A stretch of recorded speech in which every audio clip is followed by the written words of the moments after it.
I've known Hank Miller for the past 10 years or so. I used to work for him over at Prestige Auto before joining him at Big Daddy's. He's always been the kind of guy who will give you the shirt off his back if you let him.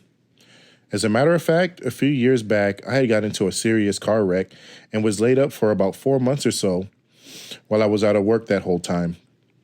They were about to foreclose on my house because I couldn't pay the mortgage. Hank heard about it from one of the guys, and not an hour later, he showed up at my place with his checkbook and said, "I got this. How much do you need?" He allowed me to keep a roof over my family's head, and I'll never forget it. It's a real shame what's been going down in his life lately. He went out of his way to help Buddy's business and invested a huge chunk of his savings into it about 3 years ago. Then, about 3 months ago, Buddy started carrying on with Nadine. That's Hank's wife. The whole town knew about it. Well, everybody except for his wife, Candy, that is.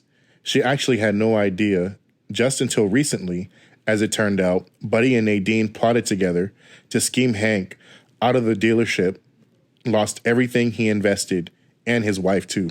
Anyway, I noticed Hank's car, on more than a few occasions, parked outside a Ray's Meat Market, with him staring up at the windows to the apartment that Buddy put Nadine in. He'd wear a hat and some dark glasses, but it was obvious that it was him.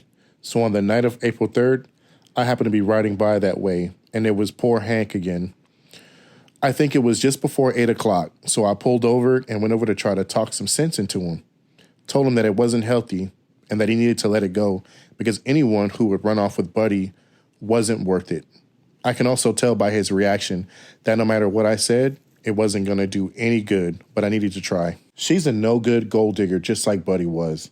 And I hope now that Buddy's dead, Hank doesn't take her back. I'm afraid he's foolish enough to. Not that he is a fool, but he sure was a fool for Nadine. I guess the bigger the heart, the more ways there are to break it.